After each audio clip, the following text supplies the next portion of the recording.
continue on our Precalculus math here, and we're working on the first unit, and it's the modeling of the composite functions.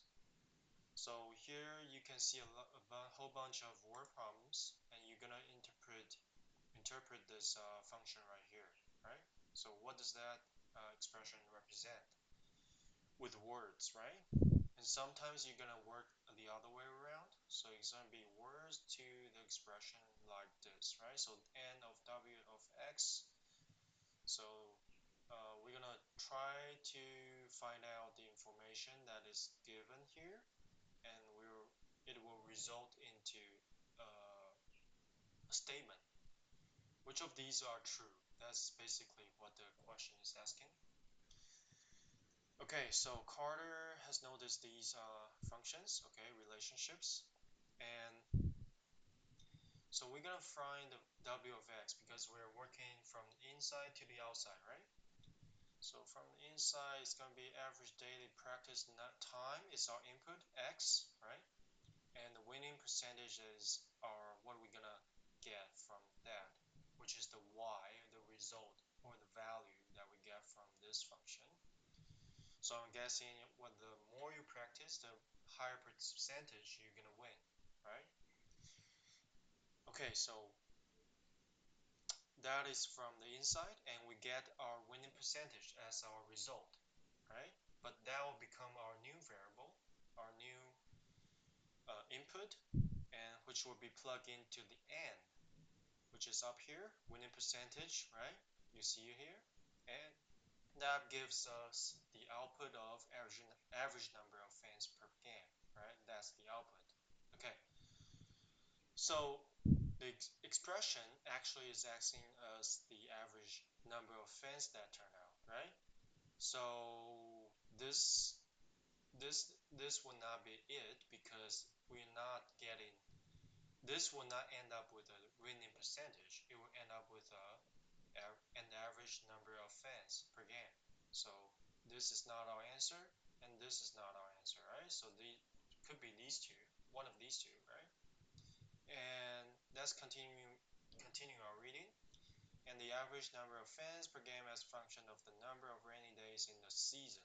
Okay, rainy days, but the question did not mention anything about the rainy days, so this is not our answer. So the answer must be this, right? The average number of fans per game as a function of, right?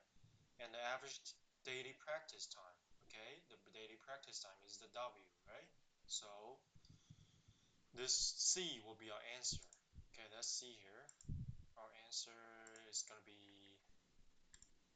C, right? Okay, so continue on our next question. Denise is study these statements, relationships, and now we are working backwards, right? Now we have to find the expression. B of h of k, is it right or wrong? And the actual question is right in the middle. Which of the following expression represent the height of the tree as a function of its altitude? Okay.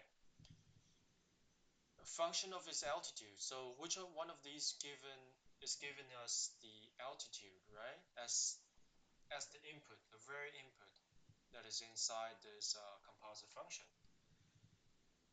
Temperature input, so we're gonna see this column right here. This altitude, okay, so must be the other ones did not give us altitude, just this one right here, t, right? The function of t of r, and that will give us the average temperature, so that will become our new what? X, right? And what does that need? From that average temperature, right? That's gonna be our new input. So you can only choose this one right here, right? Average temperature at a specific location K. Okay, so location K, and that gives us the height of the tree, which is what the question is asking. So it's h of t of r, so this will be number 4 right here, the fourth choice. Okay, let's look more examples.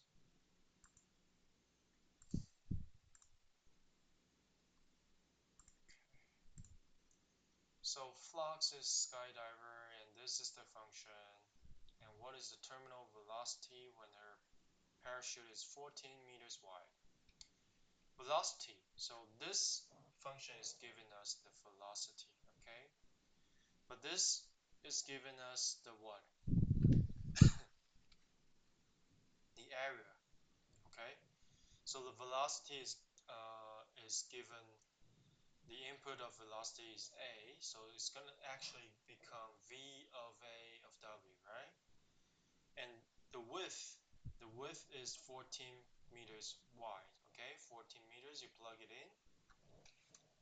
So you just plug it in, and that'll give us the answer.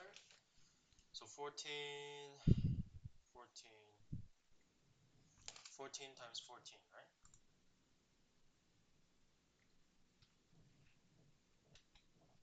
Times 14 equals to 196 times 0.2. That will give us 39.2. Okay, 39.2.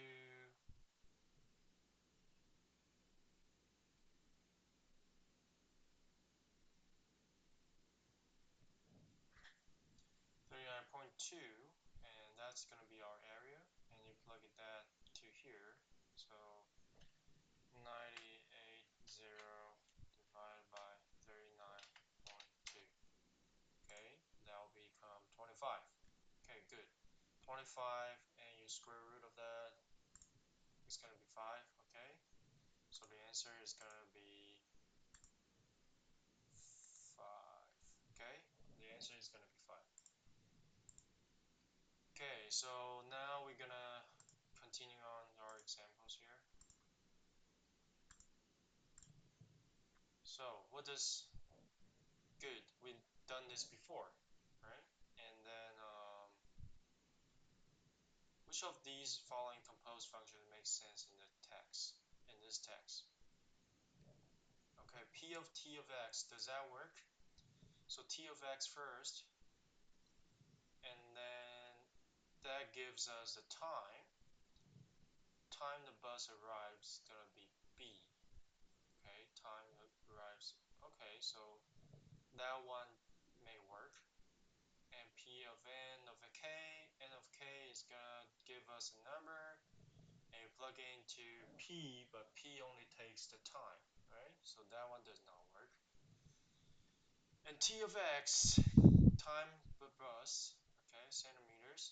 You plug in the centimeters, you get time, and you plug into the n, and it's working because it takes the time, okay? So c might be working. And p of b first, that gives you the probability, and you plug it into the t, but that does not work because that only takes the centimeters. So that one doesn't work. So our answers are A and C. Okay, A and C, A and C. Okay, so we're done with this modeling with composite functions. Hopefully you get the gist of it. If you need more help, just contact me, and have a good day.